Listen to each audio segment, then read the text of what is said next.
Hello friends, ओम श्री गणेशाय नमः। ओम नमः शिवाय।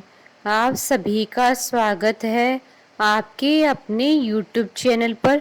फ्रेंड्स, आज हम आपको इस वीडियो में बताने जा रहे हैं श्रावण मास महात्म्य के 22वें अध्याय की कथा के बारे में, जिसको सुनने मात्र से ही होगी आपकी सभी संकटों से मुक्ति और होगी आपकी सभी मनोकामनाएं शीघ्र ही पूर्ण। फ्रेंड्स, वीडियो शुरू करने से पहले आपसे रिक्वेस्ट है, अगर आप हमारे चैनल पर नए हैं और आपने अभी तक चैनल को सब्सक्राइब नहीं किया है तो प्लीज़ सब्सक्राइब कीजिएगा चैनल को, साथ ही प्रेस कीजिएगा बेल आइकन को, जिससे नए वीडियो से रिलेटेड नोटिफिकेशन आपको तुरंत प्राप्त हो सके।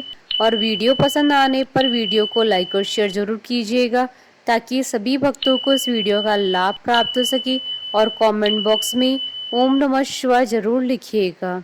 श्रावण मास महात्म सभी प्रकार के विघ्नों का नाश करने वाले तथा सारी सृष्टि का पालन करने वाले श्री गणेश जी तथा ज्ञान के दाता देवी श्री सरस्वती जी तथा सब पुराणों के कर्ता श्री व्यास जी तथा श्री गुरुदेव जी के चरण कमलों में नमस्कार करके भगवान की श्रद्धा और भक्ति रस में डूबे हुए श्रावण मास महात्म्य की कथा कहती हूँ।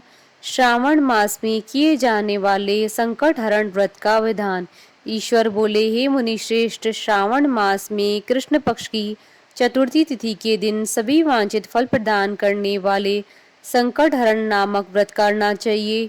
सनत कुमार बोले, किस विधि से यह व्रत किया जाता है, इस व्रत में क्या करना चाहिए, किस देवता का पूजन करना चाहिए और इसका उद्यापन कब करना चाहिए, उसके विषय में मुझे विस्तार पूर्वक बताइए।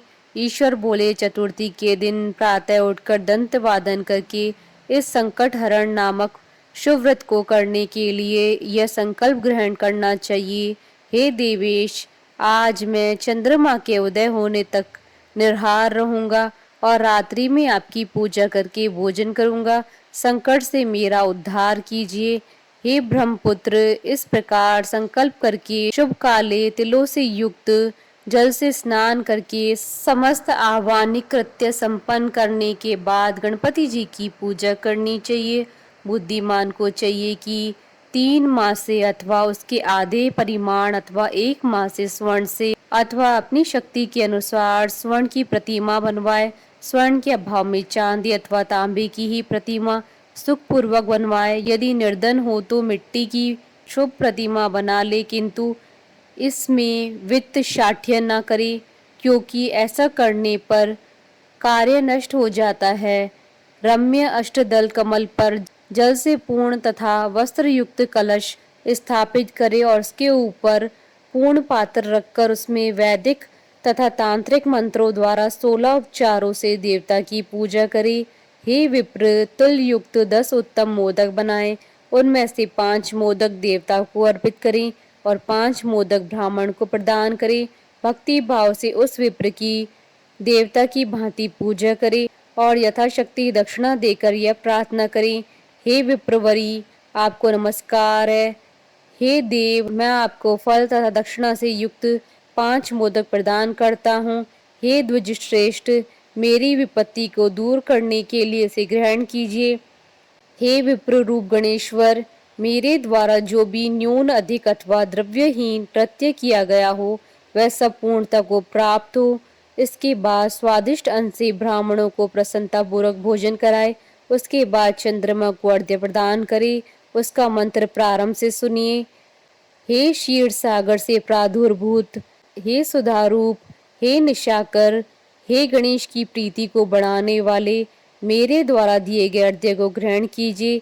इस विधान से करने पर गणेश्वर प्रसन्न होते हैं और वांछित फल प्रदान करते हैं। अतः इस व्रत को अवश्य करना चाहिए। इस व्रत का अनुष्ठान करने से विद्यार्थी विद्या प्राप्त करता है, धन चाहने वाला धन पा जाता है, पुत्र की अभिलाषा रखने वाला पुत्र प्राप्त करता है, मोक्ष चाहने वाला उत्तम गति को प्राप्त करता है, कार्य की सिद्धि चाहने वाले का कार्य सिद्ध हो जाता है और रोगी रोग से मुक्त हो जाता है। और विपत्तियों में पड़े हुए व्याकुल चित्त वाले, चिंता से ग्रस्त मन वाले तथा जिन्हें अपने सुहृद जनों का वियोग हो गया हो, उन मनुष्यों का दुख दूर हो जाता है।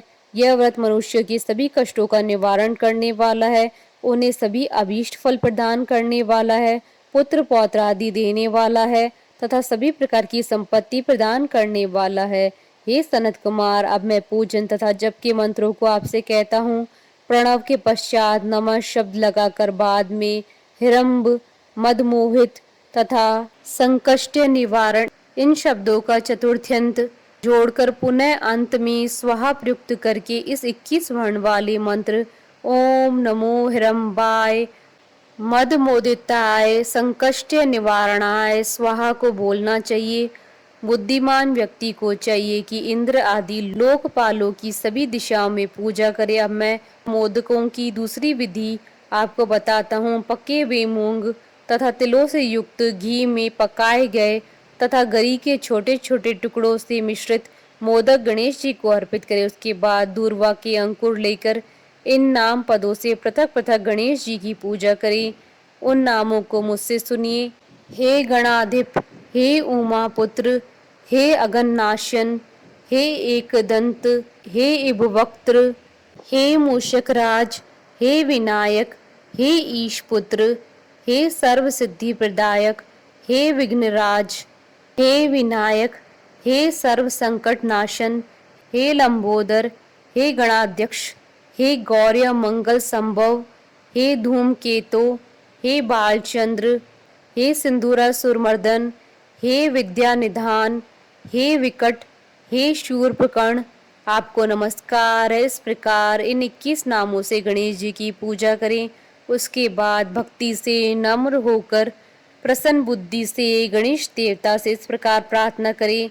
हे विघ्नराज, आपको नमस्कार है। हे उमापुत्र, हे अघनाशन, जिस उद्देश्य से मैंने यथाशक्ति आज आपका पूजन किया है उससे प्रसन्न होकर शीघ्र ही मेरे हृदय स्थित मनोरथों को पूर्ण कीजिए। हे प्रभु, मेरे समक्ष उपस्थित विविध प्रकार के समस्त विघ्नों का नाश कीजिए। मैं यहाँ सभी कार्य आपकी ही कृपा से करता हूँ। मेरे शत्रुओं की बुद्धि का नाश कीजिए तथा मित्रों की उन्नति कीजिए। इसके बाद 108 आहुति देकर होम करें। उसके बाद व्रत की संपूर्णता के लिए मोदकों का वायन प्रदान करें। उस समय कहें, गणेश जी की प्रसन्नता के लिए मैं 7 लड्डुओं तथा 7 मोदकों का वायन फल सहित ब्राह्मण को प्रदान करता हूँ। तदंतर हे सतम, पुण्यदायिनी कथा सुनकर इस मंत्र के द्वारा 5 बार प्रयत्न पूर्वक चंद्रमा को अर्घ्य प्रदान करें।